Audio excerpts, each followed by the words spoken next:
Welcome back to the Zeitcast, everybody. I am so excited about today because really, I'm always looking, especially since she moved, for any excuse I can come up with to talk to Cece Jones Davis. And so I'm especially grateful that she was willing to come back onto the podcast. Of course, all of you who've been around for a minute know her and love her already. I was thinking, too, as we're launching the new season and so much is happening. It's really kind of fun and weird because when we first started the podcast, it was right at 2 years ago. Actually, the first two guests I had, I believe, kind of right out of the gate, were Cece and Scott Erickson, both of whom I had conversations with this week. So it wasn't planned that way, but it feels like kind of a coming full circle in that way. But it almost kind of feels like Cece is so family to all of us that kind of needs no introduction. But in case you do, the Reverend Cece Jones Davis, of course, is an extraordinary activist. She is a singer-songwriter. She does a little bit of everything. We, of course, are so incredibly proud of this monumental work that she's done in leading the Justice for Julius campaign, which, as grateful as we are for her witness and what's already happened, we're so thankful that Julius is not going to be executed, but the fight is far from over, which I'm sure we'll be talking about. But she's just an amazing human being. And man, how long for the days, Cece, when there were at least once a week, it was just me and you and Nicole and Malika in a little room, and we just got to hang out. I miss you. I'm so happy to see your face today. Oh my gosh, Jonathan, I am so glad to see you. I miss y'all so much. You, me, Malika, Nicole, we have really, I feel like, formed a really special bond through fire. And Yes. it's always a treat for me to talk to you. So thank you for making the opportunity.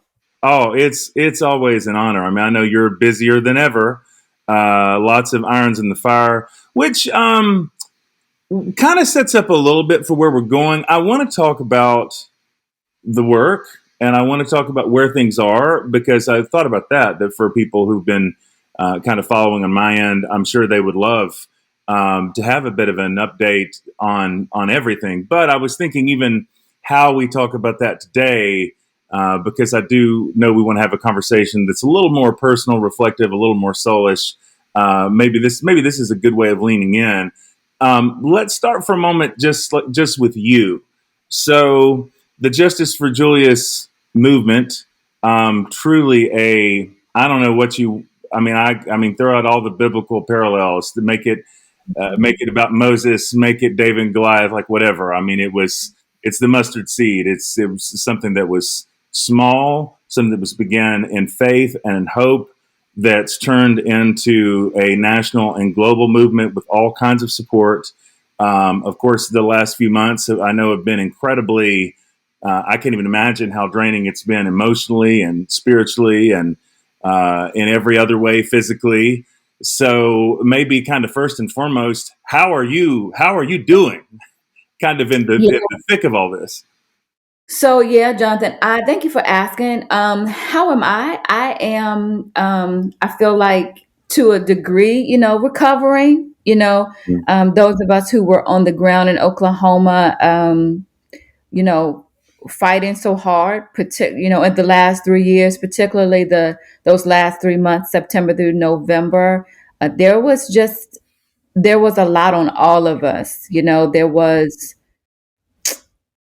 There was a lot, and there's a lot of trauma that came along with this experience, and so you can only imagine what Julius himself has been through, or is continuing to go through, and what his family have been through for the last 22 years.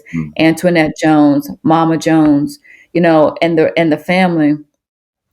So what I am experiencing, I would imagine, is only a percentage of what these people have been through. But I am probably the best way to put it. I'm just in a healing process. And that healing process is not as easy because the absolute right thing was not done.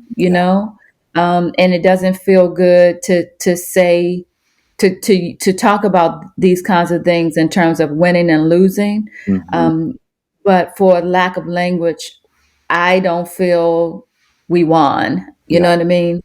Yeah.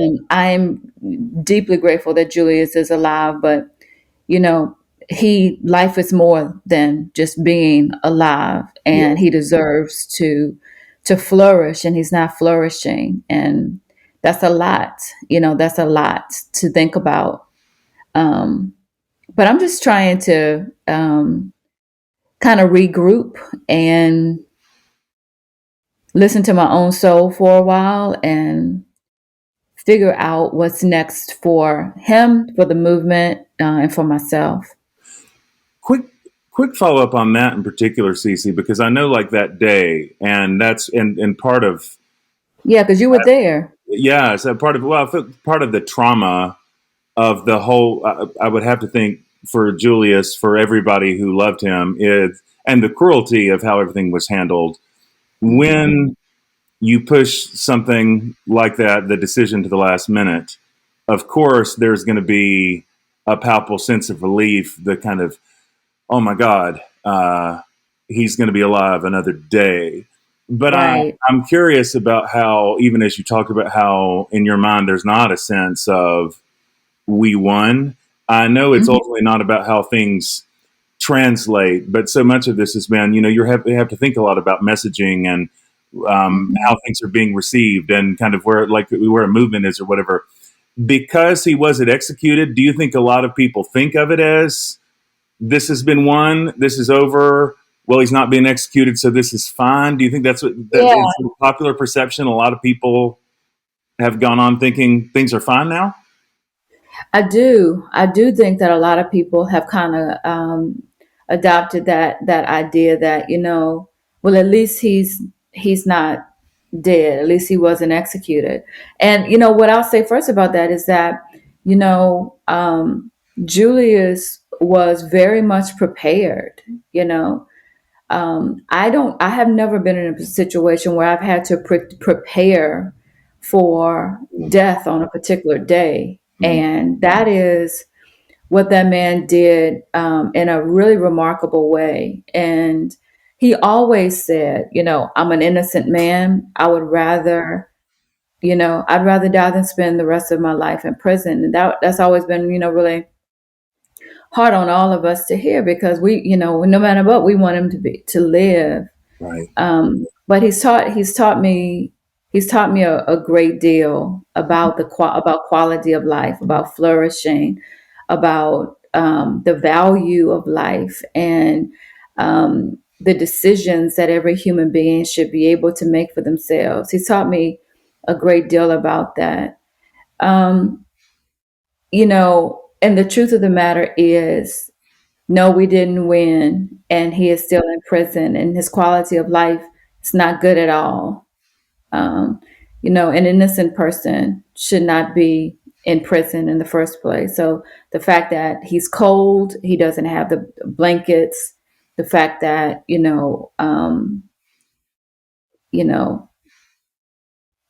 the fact that he's still isolated, Mm-hmm. he doesn't, have access. He's not able to watch TV, so he's in a cell just all day. All those things are just really, really hard Mm. to kind of wrap my mind around.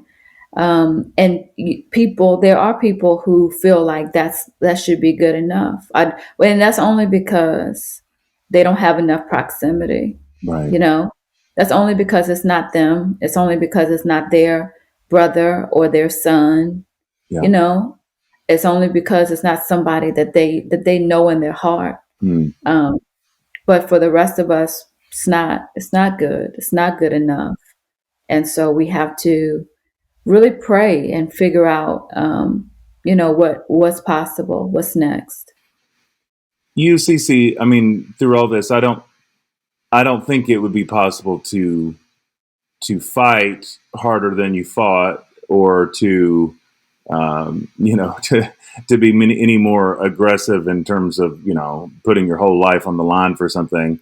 But is it a fair reading that given how the governor handled all that, does it feel a bit like now that since that day that there's a little bit of sense of the gloves being off now in a different way? Because it's feel some of it's coming across that way to me, that in some ways Yeah, that while he's not, yes, he wasn't executed, but there was so much that was revealed, and so in such overt ways that the tone and messaging for Justice for Julius continues to just get has been much more direct. Is that fair to say? I think it is fair to say, it is not often that we have an opportunity to save the life of a Black man Yes. in a state like Oklahoma. Oftentimes, when we are running campaigns or we're making things visible from an activism point of view, we're talking about Black men who are dead in the street. Yeah. And so there was definitely a need to be thoughtful Right. and careful and strategic about how do you go about um, preventing the lynching of a Black man in a state like Oklahoma. And it was a very, very delicate dance. Mm-hmm. Our goal was to get Julius the best opportunity possible before the governor. Yeah. And I feel like we got him the best opportunity possible. We did everything in our power to get him to the governor's desk with the level of awareness raised, with the eyes on Oklahoma, the eyes of the world on Oklahoma, with the governor's staff being very well versed in what the issues were in Julius's case. And I just want to remind people out there that, the Pardon and Parole Board in Oklahoma voted twice, Yeah. 3-1, that Julius's sentence should be commuted to life with the possibility of parole, and the governor rejected both of those recommendations. So is the heat hotter? Absolutely. Yeah. It, Yeah. it is hotter, and it's hotter mainly because, from my point of view, the way that things went down, the way that the governor handled things in Oklahoma, particularly that last week, was cruel. Yeah. Absolutely. And he let us all know, in my opinion, he let us all know not just what he thought about Julius, but what he thought about the rest of us. Yes. And when I say the rest of us, I'm really more specifically talking about people of color. Like, because people of color and white people too, don't get me wrong, but people of color were at the forefront of fighting for Julius's life. And I, considering how he has treated the tribes in Oklahoma and Right. all of that, I just think he's been very clear with us how he feels. Yeah. And before, we were doing our best to give him the benefit of the doubt. Nevertheless, we're going to continue to pray for the governor. Yeah. We are going to continue to pray for ourselves and to pray for Julius, and to ask God, what is, not if there's a way forward, what is the way forward? Yes. Yes. I deeply believe in this God who makes rivers in the Badlands, and it's all about where is the river, not if there's a river. And we're gonna find it. I've been hard pressed, Cece, to just contextualize and all that, to think of when I've ever seen a more open display of contempt by someone in public life. I mean, you're not talking about something where, oh, well, maybe he didn't see this letter on his desk or didn't have whatever. I mean, at the extent to which the amount of noise that was made by just credible people, all walks of life, whatever, to wait to the very last minute. I just, I really feel like that's so underplayed as a story. Just the cruelty, the idea that could get translated as some compassionate thing happened from the governor. Listen, and I think for people to really understand the level of cruelty, you'd have to know what was happening. That Mm. week, Miss Madeline Jones and Mr. Anthony Jones and Antoinette Jones and Antonio Jones went down to McAllister to the prison to have what they thought would be maybe their last visit with Julius. That was the day before the scheduled execution. So that was Wednesday, November the 17th. Um, and, I had the honor of accompanying them, being with them on that visit. I did not see Julius, but I was with them, Mm. going down, and to allow these people to have what they thought was going to be their last visit with their son and their brother. Mama Madeline is typically, even through the circumstances, a very, you know, gregarious, upbeat, woman. Yes. And that day, you know, I just saw, understandably so, I just saw someone else. I remember asking her, how, Mama, how are you? And she had her head, she was in the back seat, she had her head, leaned back and her eyes closed. And she just said, I feel like I'm not even a person. I feel like I don't exist. I don't even feel like I have a social security number. Yeah. Has anybody heard me? Has anybody heard me say that my child was with me that night? Mm. Has anybody heard me? And I'll never forget that. I'll never forget her saying that she felt like she didn't even have a social security number. Mm. I that's just something that I'm not going to forget. But I'll tell you this, Jonathan, because I think you could really appreciate it. Julius's sister Antoinette has just been a complete warrior. Yeah. She's a quiet person, but she is a storm. She is Yes. smart and intuitive, and she's amazing. Yes, she And is. Antoinette had called down to the prison some days before, earlier that week, and requested a visit with Julius for Sunday. Mm. Well, the execution was scheduled for Thursday, Mm. but she called to schedule for Sunday Mm. after Thursday. And the prison was like, ma'am, Julius is scheduled to be executed on Thursday. Mm. She said, oh, I know, but I want to schedule time for Sunday. That was a tremendous, Wow. tremendous act of faith. Ooh. And all of this and so much of this has been about faith. And I want you to know that she was sitting having that visit that Sunday Mm. with her brother. Mm. Good grief. Yeah. That's so powerful, Cece. Oh, I love that. I'm I'm so moved by that story. I'm so moved by, well, I mean, Madeline and Antoinette, their witness through all this has moved me deeply. Your Yeah, me witness too. moves me deeply. The spirit, like through all this, I think maybe in pivoting just a little to some of the things that we were going to talk about today. And I tell you something that I thought was really beautiful, Cece. I've sort of been, and I'm not going into all that, but it's been an interesting moment for me because um, after, well, not being as active on social media, kind of waiting back in, and I keep saying, like, every day, it's like, okay, I'm jumping back in the waters of Twitter. It's been a minute, but it's almost like kind of like where to begin. So just the last week, I've been in a lurking phase, kind of a lurking phase on Twitter. There's a lurking phase on Twitter.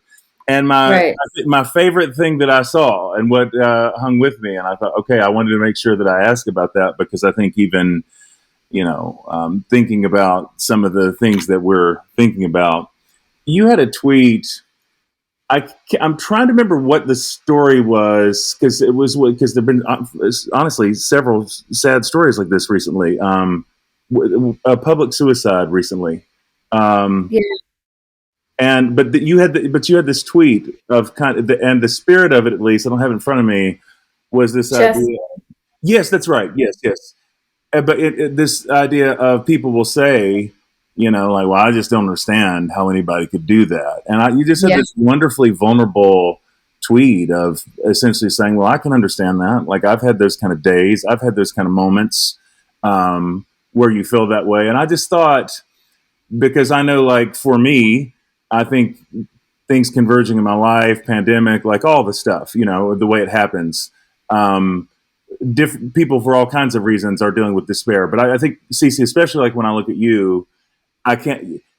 I think when people see you, they see, okay, well, here's a person who's living with so much hope, so much meaning. Your life is full of purpose, is full of meaningful and purposeful work, and you have a beautiful family, and like all of the kinds of things. I think it's very powerful for folks, the kind of permission that when they see someone who does have faith, does have hope, is doing meaningful work in the world, to be able to say out loud, oh yeah, yeah. Like I know that feeling. I just thought that was especially powerful. It was powerful for me. It's a healing thing for me to read.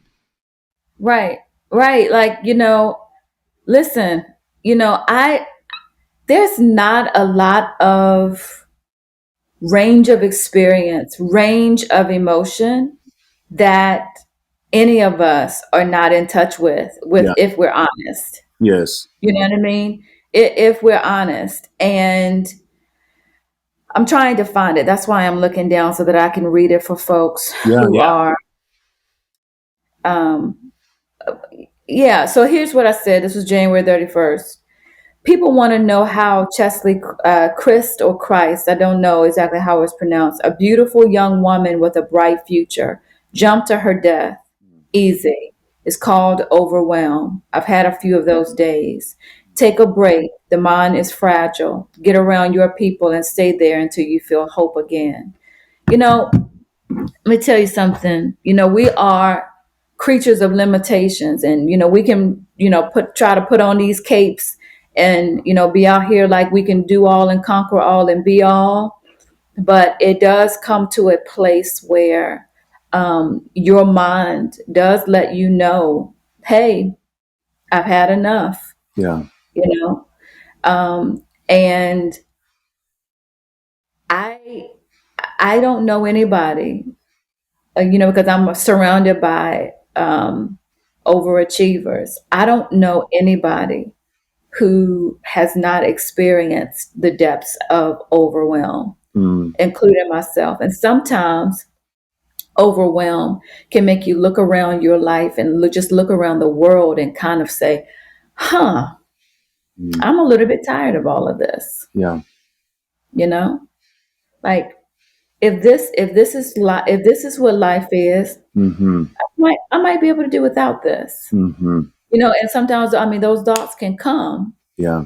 just like that. And sometimes it's not about you being suicidal. It's just about you being honest with the fact about why does everybody love life so much? Because it's not going so well right now. Yeah. Right. And Yeah. so it's sometimes more about wanting the pain to go away than actually dying. And I think, so many people make the decision to end their lives ultimately because they want the pain to go away. Whatever the pain is, they want it to go away. It's not always that they just want to stop existing. They just need the pain to go away.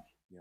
And I know, in moments in my own life, and God knows, if anybody has known me or known anything about me or for the past 3 years, especially, but even before this, um, I understand despair, particularly as somebody who's worked in the advocacy space for a long time.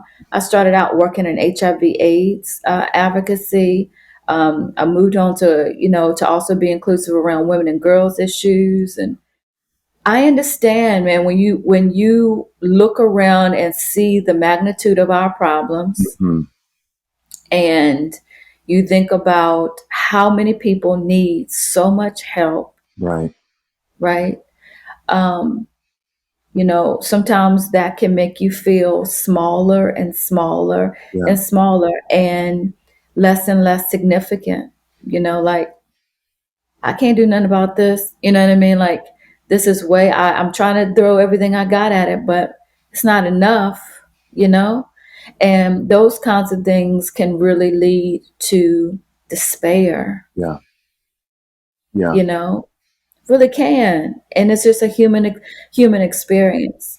And so I don't know that there is a complete remedy, because I think we have to go through this life and live through this life and have and understand the range of human emotion. But I tell you one thing, in times like that, I really did need that phone call from my sister. Mm, I really did need that day when my mom just decided to stop by and ring my doorbell and wow. come in and be a mom to an over 40-year-old woman and make my bed, or, Mm, sweep my kitchen floor. Those were yeah. times when I desperately needed people who love me Yes. to step in. And a lot of times they didn't even know they were stepping in, Mm, you know, they were just being themselves. But yeah. that love, that reminder of being loved, are the things that kind of can bring you back a little bit when you feel like you just might be on a dangerous edge. Yeah. Yeah. And again, those edges might not always be about you being on the brink of actually ending your life, Sure. but they can be about like emotional and mental break, you Absolutely. know, Yeah. and that's a hard edge to be on as well. Yes. Yes. Yeah. Which, yeah, because even if you're alive, but you're kind of, checked out and systems shut down. And I mean, I think a lot in terms of what you do and other people we love do in advocacy space, because, and hey, I understand that people for all kinds of reasons, sometimes need to bury their heads in the sand. And I think Mhm. this is an age in which people have all kinds of ways to escape or try to escape or whatever. But that's one of the things I think about is that, when it's a choice that you make. It's a choice that the work entails to be very awake to pain, to be awake to rage, to be awake to suffering, to fully Right, engage all of the right, most volatile feelings, and not just your own feelings, on behalf of others. And it's why I feel like there's such a high rate of burnout, high rate of burnout, and really in all serving professions, we see that the amount of people dropping out in terms of clergy and stuff right now is just astronomical. But right. I just there's something about kind of making that decision to continue to engage the pain of the world that way, and there's no way to do that and not get that in you and on you. So I don't know. I feel like sometimes though there aren't the best resources, at least in my experience, within those kinds of spaces to care for our own souls, to know how to do that, know how to talk about it, especially when the whole idea is there are ideas that are bigger than us, and we need to be about like the broader work. Yeah, I mean, how do we even then get to a place where we can admit, okay, yeah, maybe nothing does matter more than the work. But right now, I'm not Hmm. doing so great. Right. No. And that's hard, That's really hard for, especially for people like advocacy people and activists. That's hard because, I think we are really built to be like fix it people, Yes. like, okay, where's the fire? We have to do what we have to do to put this fire out, and we've got to put it out as fast as we can with all of our hearts and all of our souls and all of our minds. And but I do think for people who have a longevity in activism, advocacy, however you describe it, um, there is a maturity that comes along to Yeah. say, okay, that you're right. There are lots of issues, there are lots of problems, and you might be able to be helpful there, but you can't be helpful from the grave. Mm-hmm. You Right. can't be helpful from, a mental health institution. You have got to be whole as best as you can, Yeah. so that you can bring your full self, your full weight, your full intellect, your full heart to whatever that is. Yeah.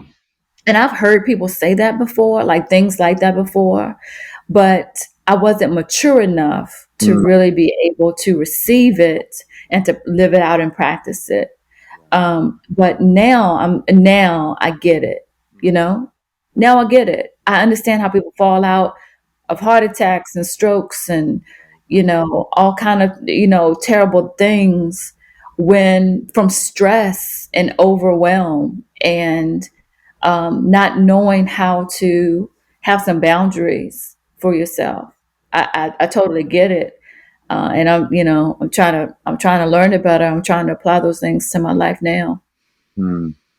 Yeah, I mean, I get that whole the body keeps the score idea. It's like your body will let you know Yes, it limits will. and will impose these kind of the limits on you. Um, Right. what? How are you finding ways to for self care and soul care right now? Where do you get it these days? What do you do? What are you able to do? Where are you able to go to find Yeah. a sense of respite in this moment? Yeah. I am the things that are really feeding my soul right now. I'm listening to podcasts again, Mm, you know, um, because for a while everything was about, wake up, get to yeah. work as hard and long as you can, go to bed and do the same, repeat. Mm-hmm. And I'm starting to wake up with more grace, Mm, waking up, understanding what a gift it is to be alive another day, yeah. and waking up to something that can feed my spirit, Mm, whether that's a sermon. I love TD Jakes, so I listen to a lot of TD Jakes sermons, or listening to Super Soul Sunday mm, podcast from Oprah because I love her. We're yeah. listening to something from Brene Brown, or my taste goes is different from day to day. But I really do now trying to wake up with something that is feeding my soul, Mm, feeding my spirit, feeding my mind, giving me some good thoughts to think on throughout the day. I'm also, in a boot camp class. oh It is wow. hell on wheels. And um, but I'm there, huffing and puffing, sweating it out. Um, and so Right. trying to be a lot more honoring of this one body that I have. It's Yeah. all I got. Yeah. That's just the only thing that's going to transport me from place to place That's right. in this earth realm. And I am trying to be a lot more honoring. It's taken me a long time to really respect and appreciate the body, Mm, my body. mm, I'm just trying to do that a little bit better, by, trying to be more thoughtful about what I'm eating, trying to be more thoughtful about my heart, how my heart rate is up and down, and trying to, burn calories and all of that. So those are some of the ways that I'm really trying to, but also, Jonathan, it's also been about like stilling myself long enough to make moments of connection with mm, my kids, yeah. because we've been in this mode of just kind of running from place to place, and just kind of it's almost felt like I've had them for some time, just on my back, and I'm just like, we're just running here and running there and just trying to make sure all these things get done. And now I've kind of taken them off my back and I've brought them around the front of me, and I'm looking at them now, Mm, looking at them in a new way, and really interested and inquisitive about, like, who are you? Like, who mm, are you? We've been going a long time. We've been yeah. running a long time, bouncing from meeting to meeting and event to event for a while. Now, who are you? How are you doing? And who are you? Mm, So, getting to know my daughter as an 11-year-old and my son as a 5-year-old, mm. I've just had to quiet my soul in some ways, um, and be a lot more present and a lot more intentional. That's beautiful, Cece. I love that, and there's so much in that. I'm like, yes. I mean, I'm always interested in the way I think in general that people who are so diligent and attentive to caring for other people's bodies. And, Julius's Hmm. body's been on the line, but, are not always the best at, Oof. taking care of it. Okay, I have a body. And like, so I just think that encouragement is so needed. And I know a lot of people who are listening are people who are trying to engage really good work and need to hear that permission to do the things that care for their own bodies, for their own soul. I feel like there's a transition here somewhere, and I'm want to honor your time. Of course, you've been so generous, so I'll let this be the last question. But I was thinking, and I don't know how this might connect even with the broader idea of kind of honoring the body. Certainly, is about honor. But one of the things I've loved about the many great conversations we've had, I mean, I know of at least twice now that we've been able to have some kind of public conversation that was during Black History Month before. And I'm curious, as your own experience continues to evolve and to change, and in a way, I know you wouldn't say that like in a self-referential way, but it's like you're well, because you've always been Black, you're always living Black history, but you in a very real way. I think that everything that's happening with the movement, it's being Hmm. part of a very living, breathing history that connects to a tradition in very tangible ways. And I'm just really curious, just coming into Black History Month this year, how you're experiencing it, what you're feeling, how that's settling in you, especially on the heels of all the experiences you've had in the last year. Yeah, that's good. You know, I was really blessed recently to be a part of a Levi campaign for Black History Month called Black History Now, Mm, and that's kind of what I've been thinking a lot about. I have, I think as a result of all that we've experienced in the last year, I have much more appreciation for the people who are doing the work now, who are making what will be history now. yes.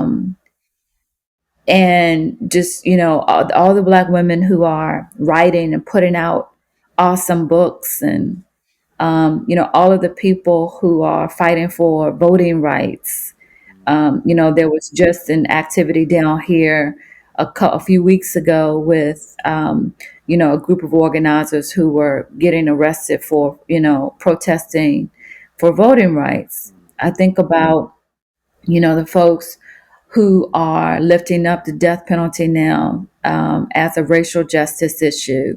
Yeah. And so I'm really this month thinking about Black history as now, you know, Mm-hmm. um, and I'm so deeply, I feel a deep sense of gratitude and honor to the people who are like doing such incredible work right now. Because Mm, I know that ultimately it's going to mean so much for so many people that maybe are not even born, you yes. know? And so the grind, the work of doing justice or making things right, Yeah. there's so many incredible people doing that right now. Yes. And I have a deep acknowledgement of that Mm, at this time in my life, and I'm deeply grateful. mm. I love, that's so wonderful, Cece, because I think as much as it's right to honor the past and to honor elders and people who come before it, and I know that's important as a practice. There's just something about the notion of recognizing, okay, there are people who are laying their lives on the line right now, and that sometimes history includes recent history. What have people been doing in the last 5 years, 5 months, 5 minutes that actually was like changing the world, and connect it, 100%. the way that story connects with this historical story, this movement. I just love that so much because, I mean, I think it's just like the same way that how often at a funeral, by the time somebody dies, we say like, oh boy, I wish I would have thought to have said that to you while you're still alive. I just think like even in that spirit, it feels like, yeah, okay. There are an awful lot of folks that really need to be cherished and treasured and honored while they're still here. and we have the Yeah. opportunity to do that, and to connect that with this month in particular, to me, just feels really powerful. Yeah, and as you were talking, I was thinking about particularly two of the Black women who I know recently came out with books that I really, really want to recommend to people. Yeah, That is Candace Benbow, Benbow. Candace just came out with a book called Red Lip Theology, and I think your audience, Jonathan, would really eat up a lot of what Candace is saying. absolutely. Um, I know Candace a little bit, and so I know a little bit about her work and her thoughts. Mhm. And I'm waiting on her book to get to me, but I really do want to recommend that book because I think it's going to be so important. And also, Lisa Sharon Harper, who I know you know as well, Jonathan. Lisa just came out with a book called Fortune, talking about her family from 8 to 10 generations and how just kind of a walkthrough in practical terms how African American people have been denied access to building wealth. And she walks you through that, you walking through her family. So those are two books that I recommend. And of course, Jonathan, I know that you've got a book that's going to be coming out soon. And I'm so happy for you. I'm so proud of you. I know Oh, thank how you. seriously you take words and how important they are to you. And knowing a little bit personally about what you've been walking through the last few years, I cannot wait for the world to hear your words. So thank you in advance for that contribution. And I cannot wait to read it myself. Oh, that means so much to me, Cece, more than you know. Well, just your support and friendship. And I was just thinking, even in the kind of ending the conversation here on this last note, the last couple minutes, how perfect it feels. I feel like I talk about you all the time.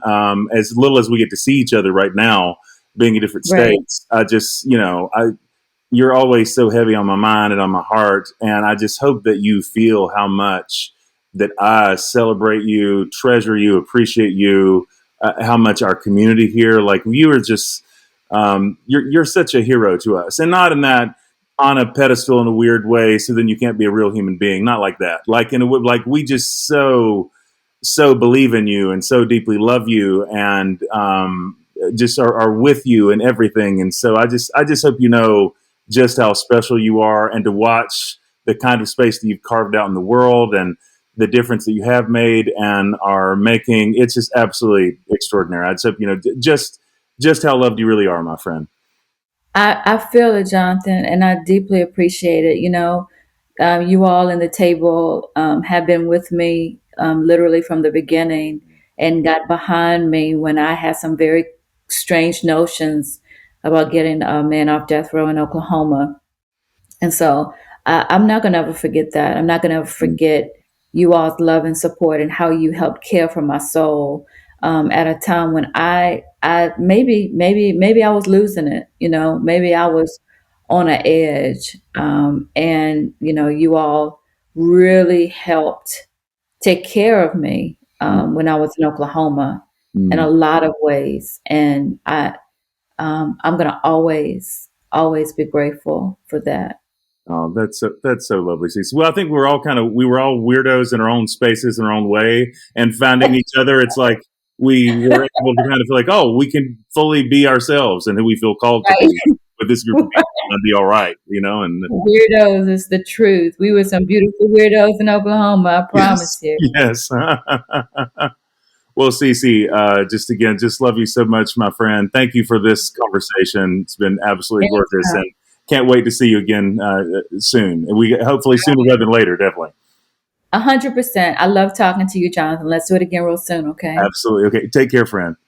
All right.